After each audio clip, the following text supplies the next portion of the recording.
sold. The down part is you have to pay for the marketing, and that in publishing is the big expense.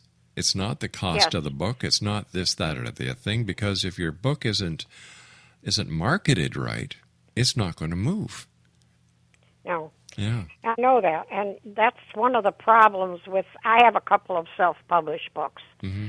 And even with the ones that I have with the smaller publishers, I have to do so much promoting. Yep. I spend a lot of my time on the computer sending out promos for this book or that book, and, it just goes on for hours. And it's very expensive to send out promos. What is it, $13 to $15 for a small book each? It's ridiculous. Well, yeah, I know. I have a couple of places where I do. My books are put in magazines for writers, and that is a pretty good promo there. Every time the new issues come out, I seem to have more sales, and that only costs me a few bucks every month. It's a continuous thing, so I don't mind that too much. But a lot of the places want $50 or $100, $150 just for a small banner. Mm-hmm. That's right. And I can't afford that. But I'm hoping, my husband and I, we get along fine. Even if I don't make a whole lot of money, Rob, I enjoy doing this. And it's something I promised my daughter on her deathbed that I would continue to do. And but I enjoy it. I love doing it. It takes my sorrow away, because when I'm at the computer, I'm Jennifer Robbins. I'm not the real me. That's not my real name. But I'm Jennifer Robbins, and she don't have daughters that died. I know that might sound strange, and no, it doesn't. Maybe I'm strange. But that's the way it is. It doesn't sound strange at all, because people usually write as a healing modality for one reason or another. Right. And so it doesn't sound strange to me at all. Well, yeah, it saved me. And another thing that saved me after my first daughter died, because I just was devastated so bad. Of course. Yeah. After about a year or so, I was getting so bad. My family, all the other kids in my family were telling me, "Ma, you got to snap out of it." So I went and got myself a little Yorkshire Terrier. Oh, yes. And Amy Rose has been the best thing I ever did. She is so cute. I dress her up in little clothes. Oh, my goodness. And she is just so sweet. And she gets along with our German Shepherd, which is really something to see the two of them. I was just going to say that must be a sight to see. Now tell me, do you dress up your German Shepherd as well? No, she's a little too big.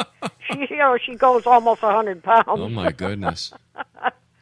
But she takes care of this little pup. Mm-hmm. Well, she's not so much a pup anymore. She's 5 years old now, but our shepherd takes care of Amy Rose like it's her own little baby.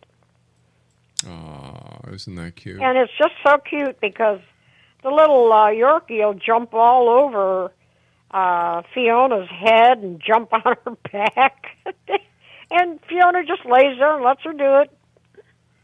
Who named your dogs? Was it you or your husband? Oh, I did. I always name them.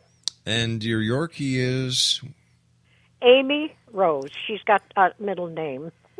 And then your shepherd is Fiona? Fiona, uh-huh. Okay. And I have two cats. I have a cat named Samantha, and the other one is Hinky Dink, which is kind of silly, but it was a nickname. It was a nickname of a friend of one of my brothers when he was alive, and they used to motorcycle together and all when we were young.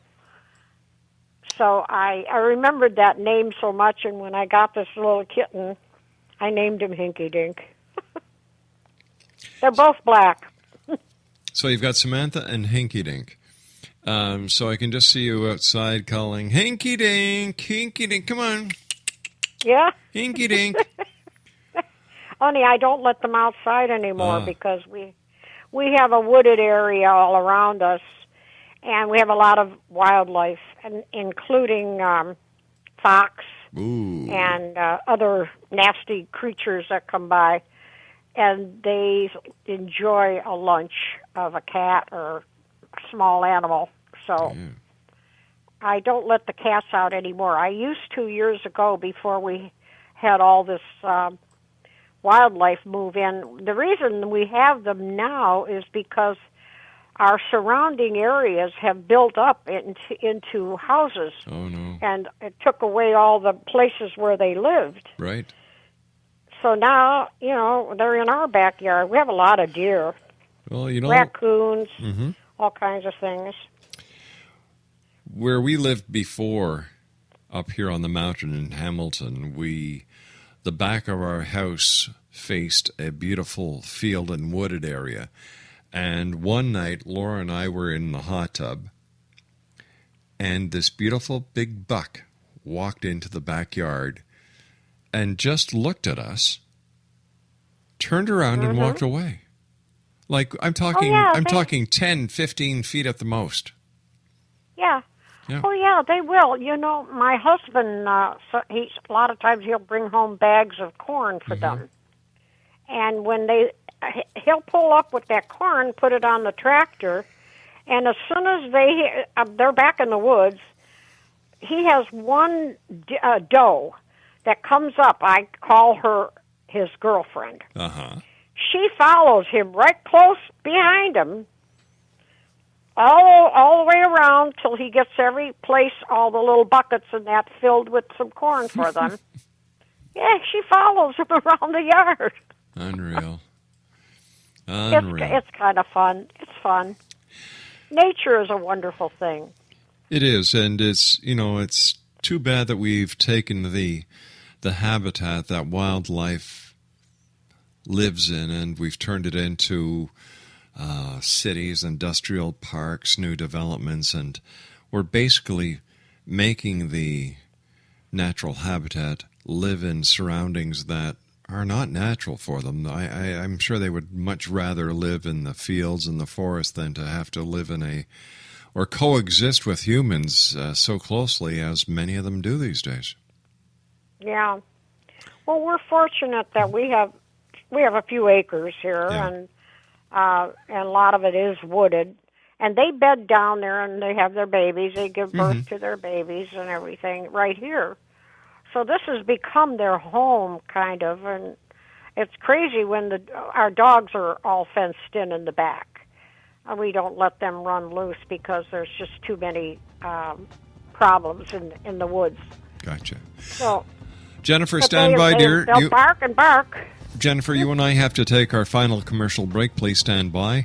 Jennifer Robbins is our special guest. www.jenniferrobbins.com, and Robbins has one B. We'll be back on the other side of this commercial break as we continue here in the X Zone with our guest Jennifer Robbins from our broadcast center in Hamilton, Ontario, Canada. My name is Rob McConnell. Don't go away.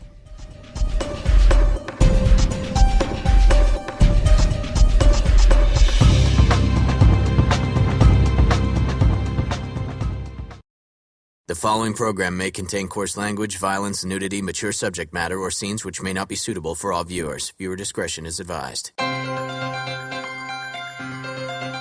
This is the X Zone Broadcast Network, broadcasting worldwide on broadcast affiliates and satellite program providers, including CNN Broadcast Network, Sirius Satellite Network, Star Media, Good News Radio Network, Angel Broadcast Network, Wiki Broadcast Network, and WPBN TV. For more information on the X Zone Broadcast Network, visit us at www.xzbn.net.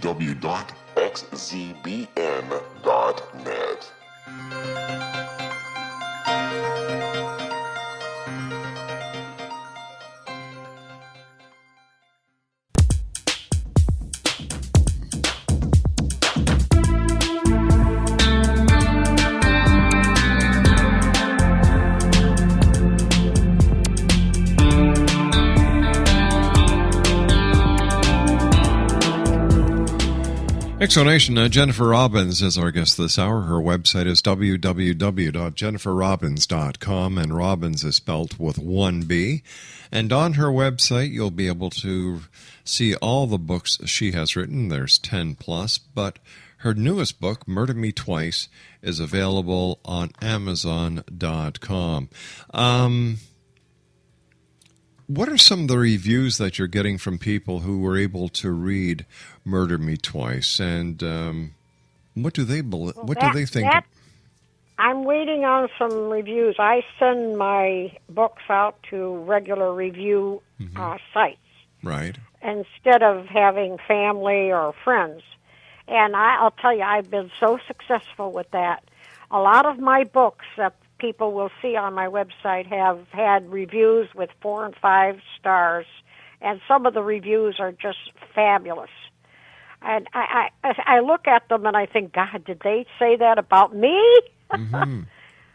I was so happy with the reviews that I've had. I mean, they've been excellent. Now these I just wish the sales were better. These places where you send your books for reviews, how does this work? Well, you contact them and tell them you want to have a review done, and then they will give you some information to fill out, and then you send them a PDF of the book. Right. And then they you have to wait for them to, they put it like in a line for their reviewers. And I'll tell you, I've had such success, especially with the one book I have out Outside That Door. That has gotten so many good reviews, and it has sold very well. And what's that book about? That book is about a couple who suddenly are thrust back in time to the Revolutionary War, and don't know how to get back to the present. But then they go through a lot there with, they have to stay at a farm. And back in those days, it was something. And they saw the soldiers and the Indians, and they go through a lot. But that book has had tremendous response. We've got about a minute and a half left in this hour, Jennifer. What is your final message for the X-Zone Nation tonight?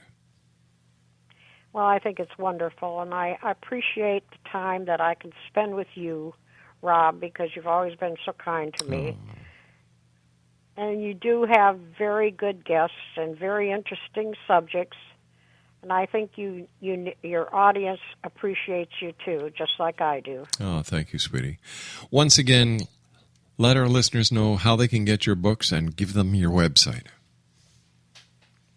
Okay, www.jenniferrobbins.com, Robbins with one B, and it's all there for you to see. Pick and choose. Some of it's very inexpensive, and almost all of it's inexpensive.